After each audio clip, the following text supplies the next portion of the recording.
April marks the final month of the year when we use the sunken hearth or row for tea preparation. In this video, I perform the most formal style of tea, thick tea or koicha, using a portable shelf. The Tabidansu or portable tea shelf is said to have been devised by Senno Rikyū when he accompanied Toyotomi Hideyoshi to the siege of Odawara. It was created to store and transport tea utensils while traveling.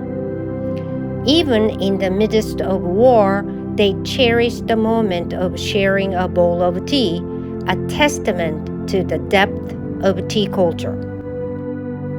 In the context of a formal tea gathering, Koicha represents the highest level of formality.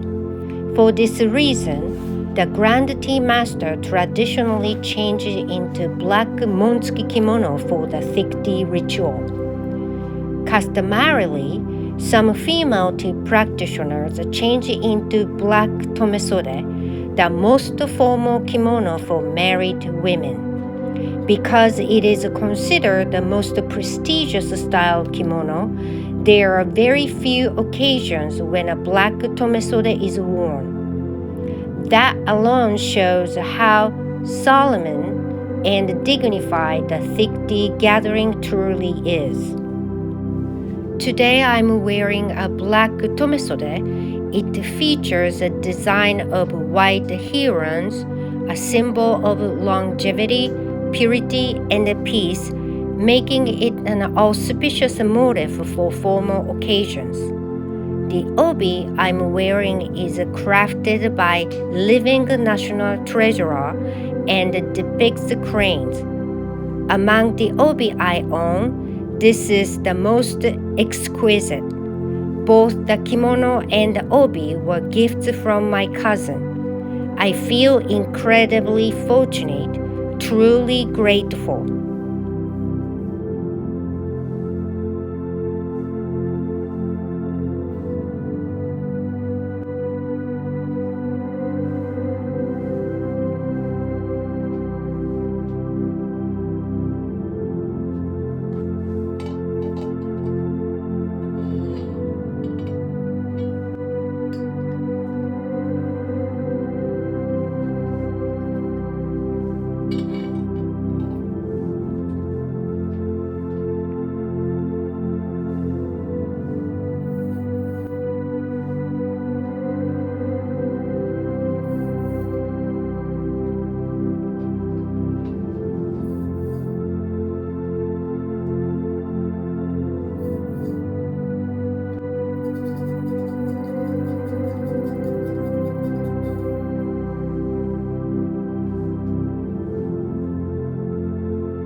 Now, regarding the consistency of koicha, it's quite tricky to get right.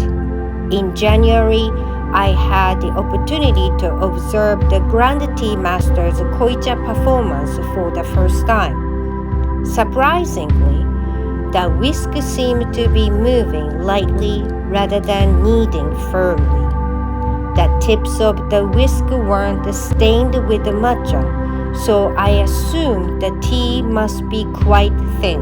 However, when I tasted it, I was struck by its silky texture. It had been kneaded beautifully with great skill.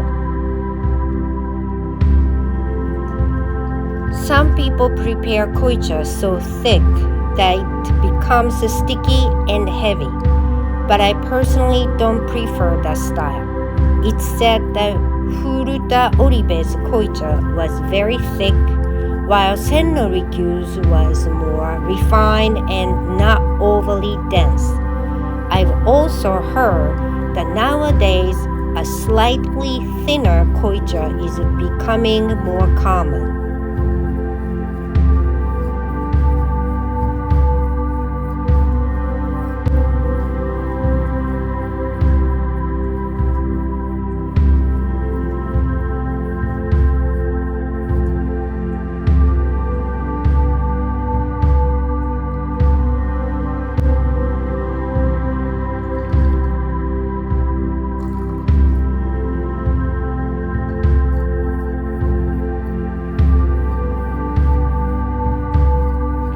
The Koicha procedure with a sunken hearth is a bit more complex. For instance, you must close the lid of the kettle each time. This is to maintain the water temperature. After preparing the tea, there is a process called nakajimai, opposed to tidy the utensils and respond to any guest inquiries with the lid of the kettle closed.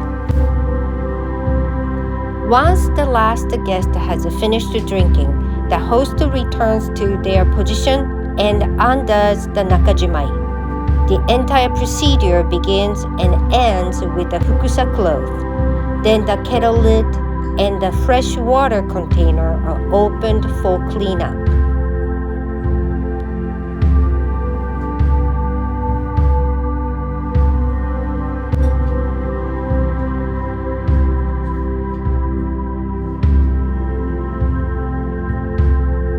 When the tea bowl is returned and placed in front of the host, all the guests bow together. This bow expresses gratitude, like saying, "Thank you for the delicious tea." In response, the host also bows. The host then pours one ladle of hot water into the bowl and slowly rotates it. If any thick matcha is still clinging to the inside of the bowl and doesn't dissolve, the Grand Tea Master once said it means that tea was too thick for the guest to drink. It's something we can only improve through continued experience. Finally, the host announces, "We will now conclude," and the cleanup begins. At this moment, only the principal guest bows. The cleanup process is the same as in usucha service.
The host approaches Koicha with a solemn and a respectful heart, mindful of the dignity and the formality it requires. In turn, guests are also expected to cultivate the proper manners and carry themselves with the same level of decorum. I encourage everyone to train and refine their behavior so they can participate in the Koicha gathering with the grace and the respect it deserves.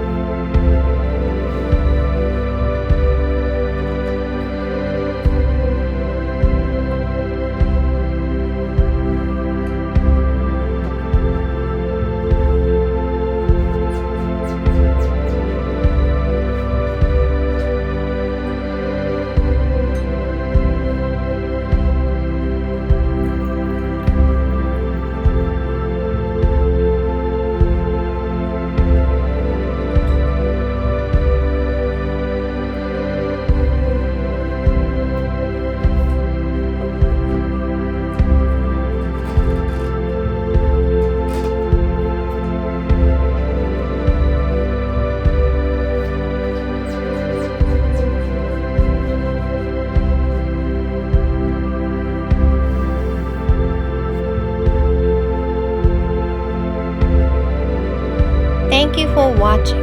I hope this glimpse into the solemn beauty of Koicha and the traditions surrounding